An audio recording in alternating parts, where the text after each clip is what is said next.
देखिए population geography की इस वीडियो में पार्ट 4 में हम लोग पढ़ते हैं टाइप्स ऑफ पॉपुलेशन डेंसिटी। ठीक है, अभी तक मैंने आपको वर्ल्ड में पॉपुलेशन डिस्ट्रीब्यूशन कैसा है वो बताया था एक बार, ठीक है, वर्ल्ड लेवल पर।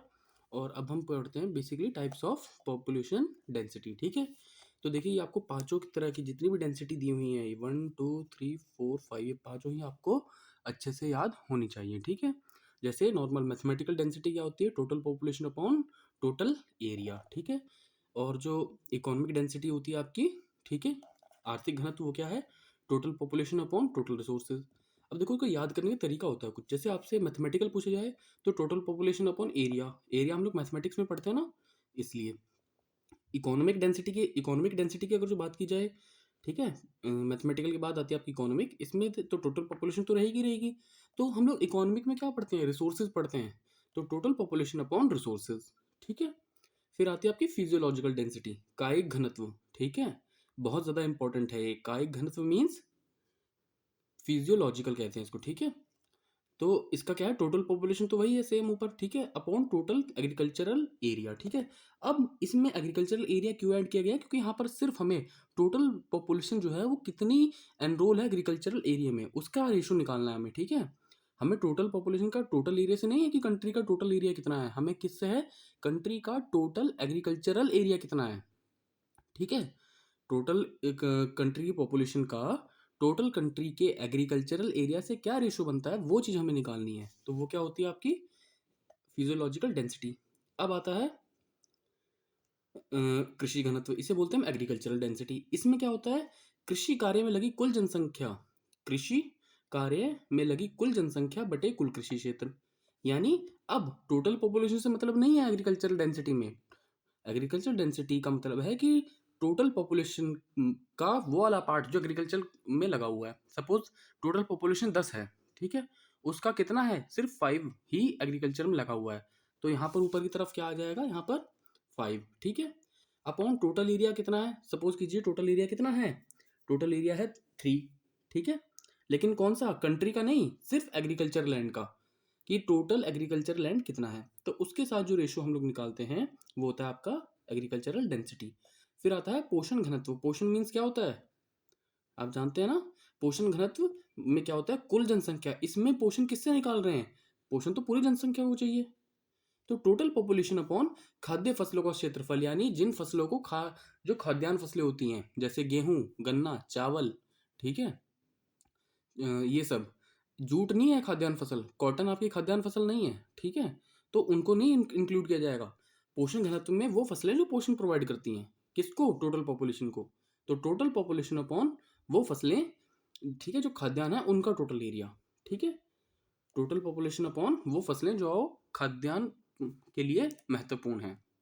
तो ये आपका टाइप्स ऑफ पॉपुलेशन डेंसिटी वाला पार्ट कंप्लीट। ठीक है, अब आते हैं हम लोग जनसंख्या का जो मतलब वृद्धि दर है उसको पढ़ेंगे। ठीक है, लिखा ना जनसंख्या वृद्धि, तो इसमें क्या है, ये आपको आपकी जो अपनी बुक है उसमें से एक बार रीड ऑन करना है। ठीक है, क्योंकि इसमें अब डेटा थोड़ा सा चेंज हो गया होगा, मेरे पास ये पुराने वर्जन की है, आपके पास जो नए वर्जन की है आप उसमें अच्छे से एक बार पढ़ेंगे। ठीक है, और इस चीज़ को थोड़ा सा मिसमैच ना हो इसलिए मैं इसमें से नहीं पढ़ा रहा आपको ये चीज़। ठीक है, लेकिन देख लीजिए एक बार जो जो अंडरलाइन वाले पॉइंट्स हैं, जैसे विश्व के 10 सबसे अधिक जनसंख्या वाले देशों में संसार का लगभग 60% जनसंख्या रहती है। ये कितना सही फैक्ट है कि जो वर्ल्ड के टॉप 10 कंट्रीज हैं वो अकेले ही वर्ल्ड की 60% पॉपुलेशन को अपने अंदर समाये हुए हैं। ठीक है, विश्व के 5 व्यक्तियों में से एक चीन में रहता है तथा 6 में से एक भारत में।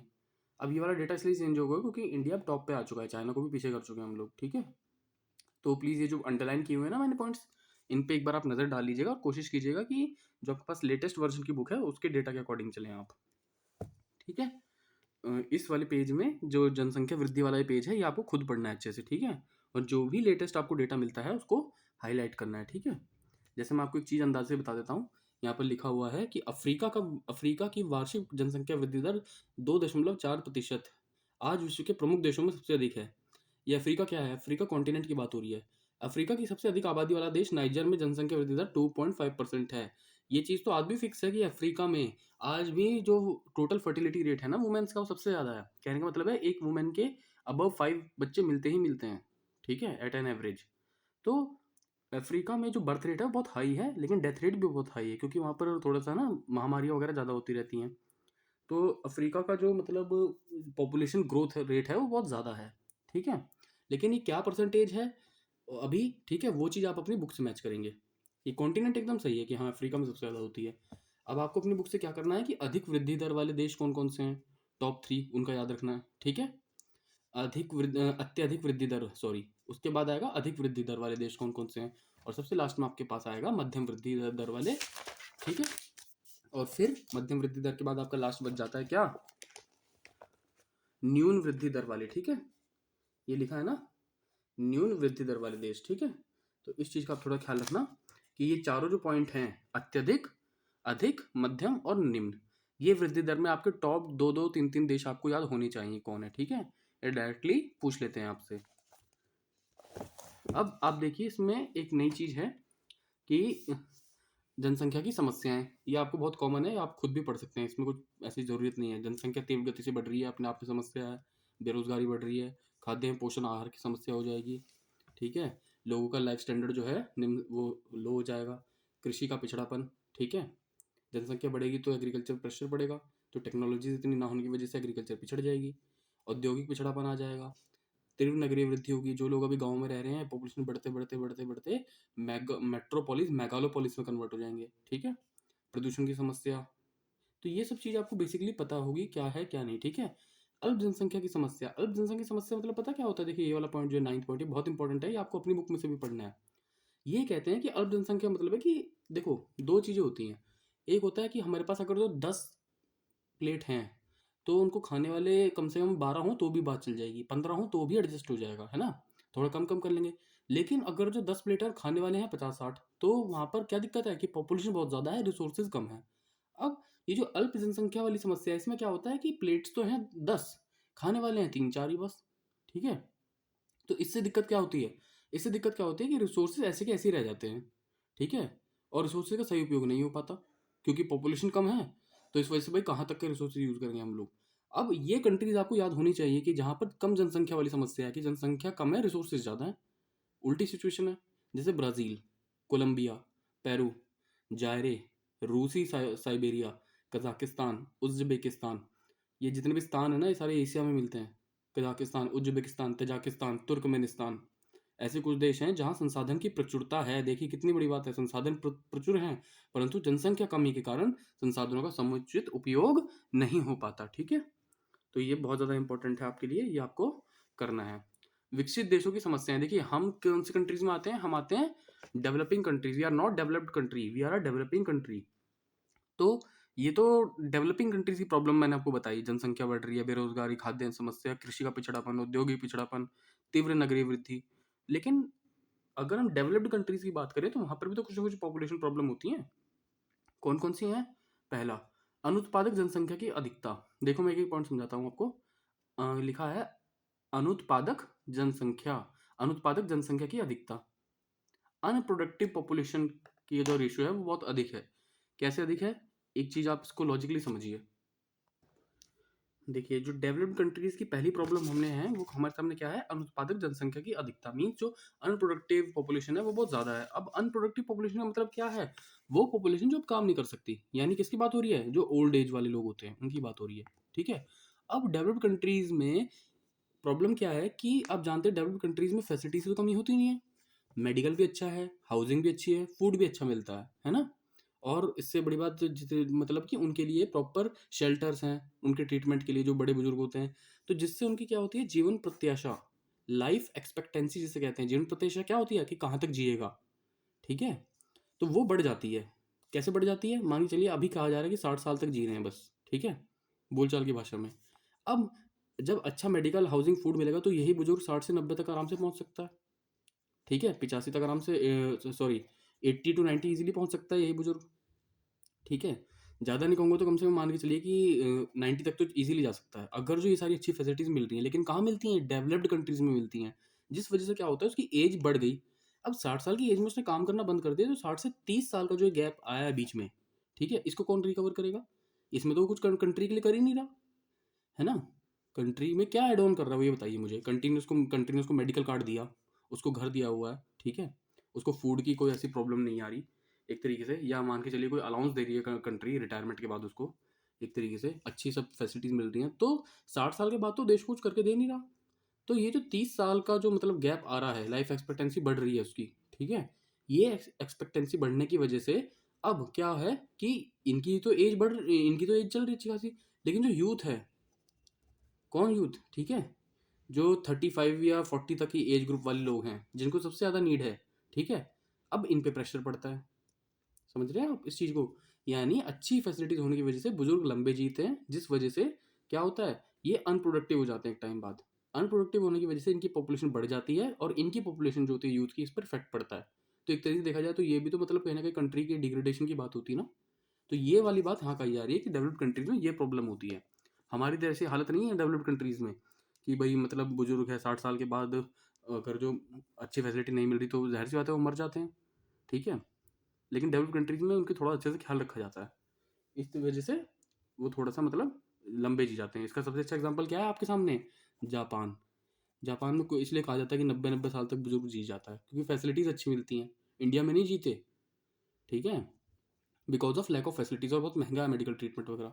तो ये बात यहाँ पर आप समझ पा रहे हैं क्या है कि डेवलप्ड कंट्रीज के सामने क्या प्रॉब्लम है, कि ये जो एज इनकी बढ़ रही है अच्छी फैसिलिटीज़ की वजह से, अब छीन थोड़ा ना सकते हैं इनसे सब, है ना, कि छीन लो, ऐसे भी नहीं होता।